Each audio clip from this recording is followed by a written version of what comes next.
Speaking right now, the Assistant Democratic Leader, Congressman Jim Clyburn in South Carolina. He's going to serve as the national co-chair for Biden's 2024 campaign and obviously played an extraordinarily critical role in Joe Biden's 2020 campaign and his victory in South Carolina and ultimately the presidency. Jim, always great to see you. What are your thoughts today, 4 years later?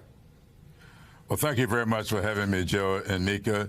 Look, I think that we have a tremendous opportunity now to continue what I call a course correction.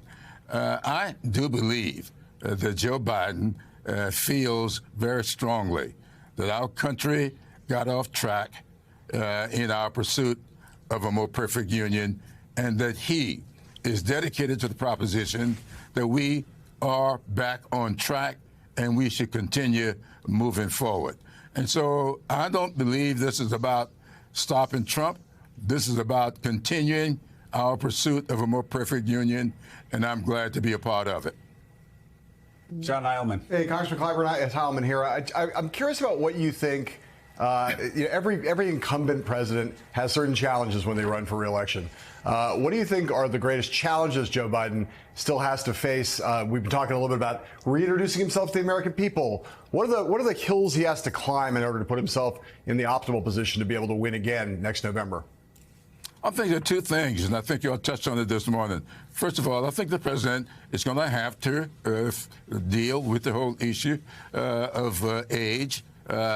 He is 80 years old. I might add, I'm 82.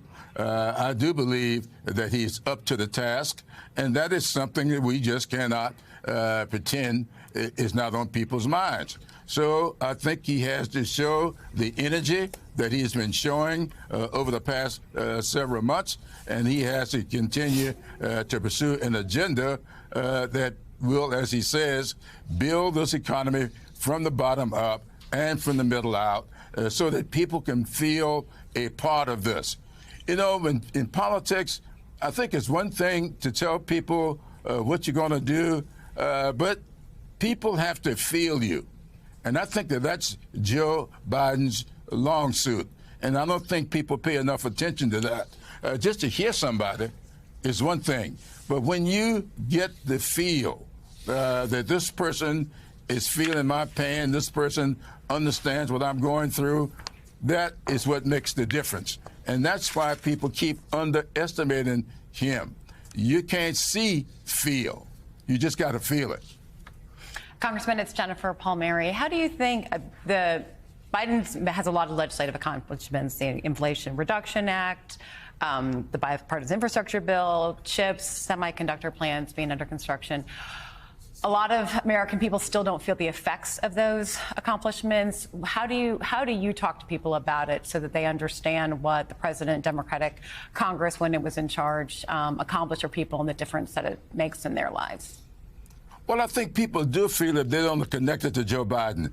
For instance, there in South Carolina, we're going to build out 100% of the internet in 3 to 5 years.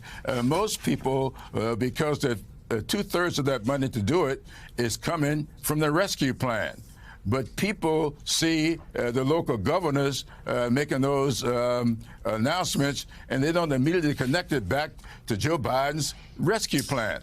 And that is the thing that we've got to do, get people to see that what is happening with your insulin costs being capped for seniors at $35 a month, that is because of the Inflation Reduction Act.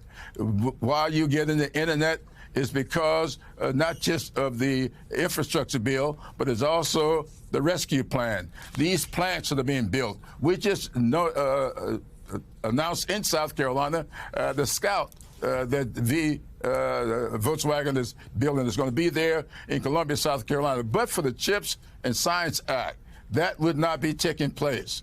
Plants up in New York, plants out in Ohio, connect those back to this legislation that we have passed. And when I see a lot of my classmates who came back from Vietnam and got forgotten, when we did the PAC Act, we went back and picked up those Vietnam veterans who got overlooked. We're getting 10 and 20% when they should have been getting 80 and 90% disability. We fixed that in the PAC Act, in addition to what we did with the burn pitch in Afghanistan and Iraq.